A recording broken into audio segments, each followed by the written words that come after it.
कहाँ चला गया जिस पर तुम ईमान लाए थे? आओ मेरी बात मानो, ये पत्थर। हाँ, ये अच्छी बात है। हम इन पत्थरों के सामने बैठकर उनका जिक्र किया करेंगे। अरे गजब, तंदूर से पानी निकल रहा है। सब लोग जल्दी भागो, नूह की कश्ती की तरफ दौड़ो। अल्लाह का अज़ाब आ रहा।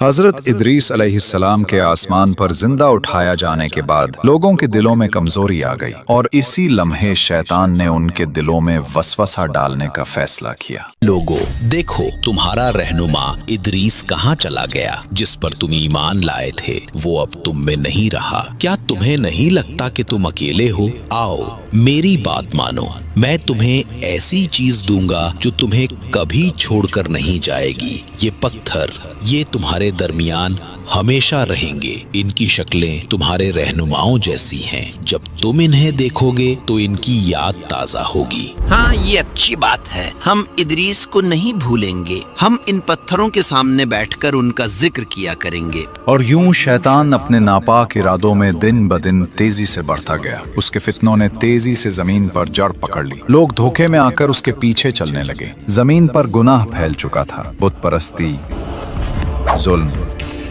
फहाशी, इंसान अपने रब को भूल चुके थे। तब अल्लाह ने नूह अलैहिस्सलाम को नबी बनाकर भेजा।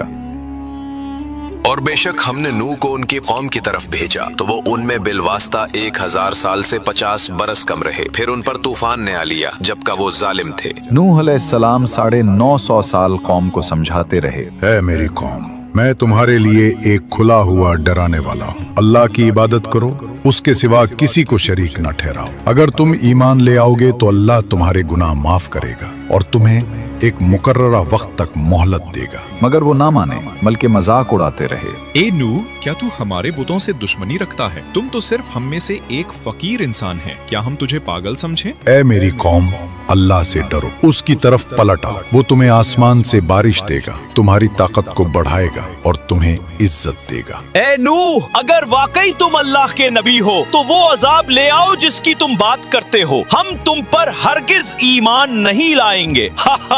देखो तो, ये हमें अल्लाह के अजाब से डराता है। ये नूह पागल हो गया है। बस करो, अगर तुम बाज ना आए तो हम तुम्हें पत्थरों से मार डालेंगे। नूह ने कहा, ऐ मेरी कौम, मैं तुम्हारे लिए साफ साफ डराने वाला हूँ। अल्लाह की इबादत करो, उससे डरो और मेरी इताअत करो। वो तुम्हारे गुनाहों को बख्श देगा और तुम्हें एक मुकर्ररा वक्त तक मोहलत देगा। नूह अलैहिस्सलाम 950 साल कौम को समझाते रहे, दिन रात, छुपकर, अलानिया, मगर वो ना माने, बल्कि मजाक उड़ाते रहे। मगर हजरत नूह अलैहिस्सलाम लोगों को बार बार अल्लाह की तरफ बुलाते रहे, मगर लोग मुसलसल इनकार करते रहे। जब हजरत नूह अलैहिस्सलाम को यकीन हो गया कि ये लोग ईमान नहीं लाएंगे तो आपने अल्लाह के हुजूर उनके लिए बद्दुआ की। ऐ मेरे रब, मैंने अपनी कौम को दिन रात बुलाया, मैंने खुलेआम और पोशीदा दावत दी, मगर उन्होंने अपने कानों में उंगलियां ठूंस ली, कपड़े ओढ़ लिए और हक से मुंह मोड़ लिया। और नूह ने कहा, ऐ मेरे रब, जमीन पर काफिरों में से किसी को न छोड़। बेशक अगर तू उन्हें छोड़ देगा तो ये तेरे बंदों को गुमराह करेंगे और सिवाय बदकार और काफिर के किसी को जन्म नहीं देंगे। अल्लाह ताला ने हजरत नूह अलैहिस्सलाम को अपनी कौम पर आने वाले अजाब के बारे में बताया और उन्हें एक अजीम कश्ती बनाने का हुक्म दिया। और नूह को वही की गई कि अब तेरी कौम में से कोई ईमान नहीं लाएगा सिवाय उनके जो ईमान ला चुके हैं। बस उनके अमाल पर गम न कर और हम हमारी निगरानी और वही के मुताबिक एक कश्ती बना। और जालिमों के बारे में मुझसे बात न करना, वो जरूर ज़र्क होने वाले हैं। हजरत नूह अलैहिस्सलाम ने अल्लाह के हुक्म के मुताबिक उसी के निगरानी में काम शुरू किया। कश्ती के लिए सबसे पहले सागवान नामी दरख्त के बीज बोए गए, जिसकी लकड़ी बहुत मजबूत और पायदार होती है।